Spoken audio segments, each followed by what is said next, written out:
Hey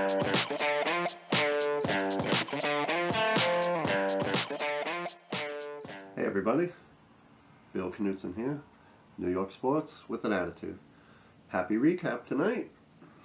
Mets did a good job, scoring early, scoring 3 runs in the first inning, which they did for the 4th time this year. They scored 3 runs in the first inning, and the first 3 times they did it, got 3 in the first inning. The first 3 times, they lost all 3 games.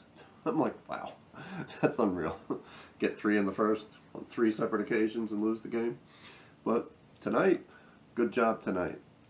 Started off the game, 3 straight hits. Nimmo, Cabrera, and Bautista got an RBI hit to drive Nimmo in. Flores got a sac fly, and Mesoraco got an RBI single.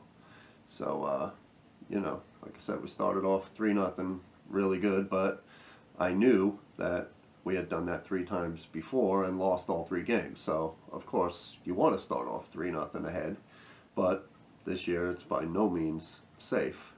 And I was kind of iffy on Syndergaard, as happy as I was to have him back. Hasn't pitched in the major leagues in 2 months, so I wasn't expecting him to be the normal Thor type and dominant. I wasn't expecting that. I was hoping for it, but I wasn't expecting it. In the second inning, we got another run. Rosario got a triple, and Thor helped himself with the bat. Drove Rosario in, so we're up 4-0. I said, beautiful. Especially with, like I said, Syndergaard coming back after 2 months off. Had a feeling he might be a little rusty, not what we're used to seeing. So a 4-0 lead was definitely helpful. Syndergaard, he was throwing 98 to 100, so, the fastball was there, obviously. But he wasn't dominant by any stretch. He pitched 5 innings, 75 pitches. I kind of figured it wouldn't be more than 5 innings. Somewhere 75, 80 pitches is what I was figuring, because with the layoff, I didn't think they were going to push him 7, 8 innings and over 100 pitches. He gave up 7 hits, walked 2 guys, so 9 base runners in 5 innings. That's not good. And he only struck out 3, so he wasn't dominant by any stretch. He got out of a couple of jams. 1 inning, he walked the first 2 batters, got out of it. So he wasn't dominant by any stretch, but the bottom line is 5 innings, only 1 run. So that's what it's all about, how many runs you give up. Again, not his dominant stuff, where he's striking out double digits and whatever. But even before he got hit, he's been giving up too many hits. Earlier this year, before he got hurt, I don't know what the issue is. For some reason, maybe they're just attacking first pitch fastball, because that's what he's usually going to throw. Even though if it's 98 miles an hour, if you're expecting it and you jump on it early, that's probably the best chance to get a power hitter like that. So he might have to mix that up a little bit. Excuse me. Might have to throw in a slider or a changeup, whatever, on first pitch to keep these guys from jumping on the fastball. But overall, he was pretty good. So I was hopeful after the 5 innings. It was 4-1 Mets after 5. I was hopeful that the bullpen could do the job. And we got 4 runs early, but then we didn't do anything the rest of the game. So I was sweating that out a bit. So Syndergaard, out after 5. We're up 4-1. And Lugo comes in. He was a little bit iffy to start. Walked the first 2 guys. I'm like, oh no, here we go. But then he got the next 6 guys out and ended up with 2 scoreless. So we're up 4-1 after 7. So I'm like, okay, still got a long way to go though. Gesellman came in.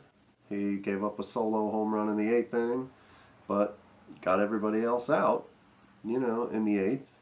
And then I was hoping that they wouldn't go to Swarzak or Jerry Blevins in the 9th. I was like, let Gesellman go. Let him go for the save. And they did. They let him go for the save. And Gesellman came in 1-2-3 9th, and we walked out of there with a 4-2 victory. The bullpen has been better the last few games. But, overall this year, they've been terrible. But the last few games, they've been pretty decent.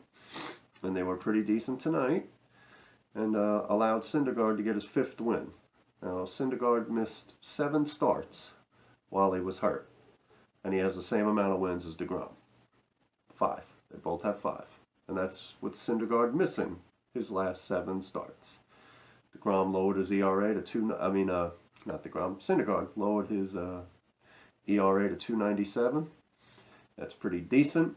You know, again, he's usually so dominant. 2.97 isn't quite where you expect him to be, but that's solid. And DeGrom is ridiculous with his 1.68, and they both have 5 wins.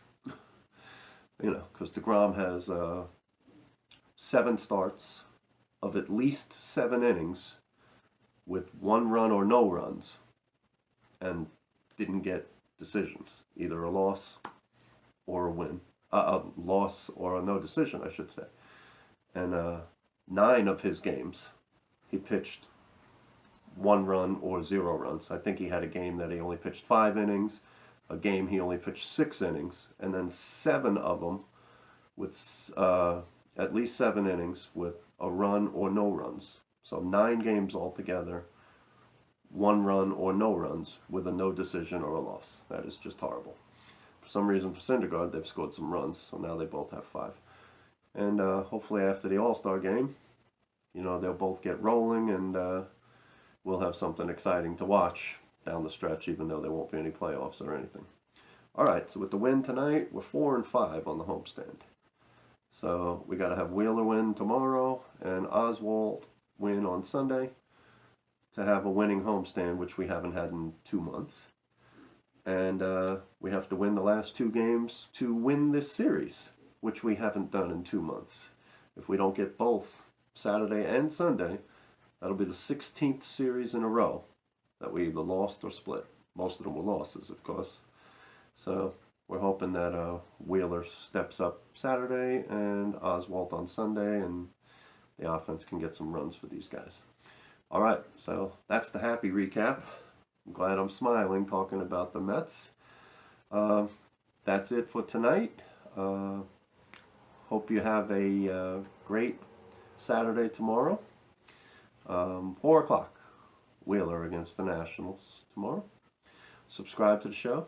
If you have, thank you. If you haven't, please do that and try and get others to do so as well. In closing, you know, be there 4 o'clock tomorrow. Hopefully Wheeler will get a victory for us. Have a great Saturday. Thanks very much for watching. I'll catch you next time.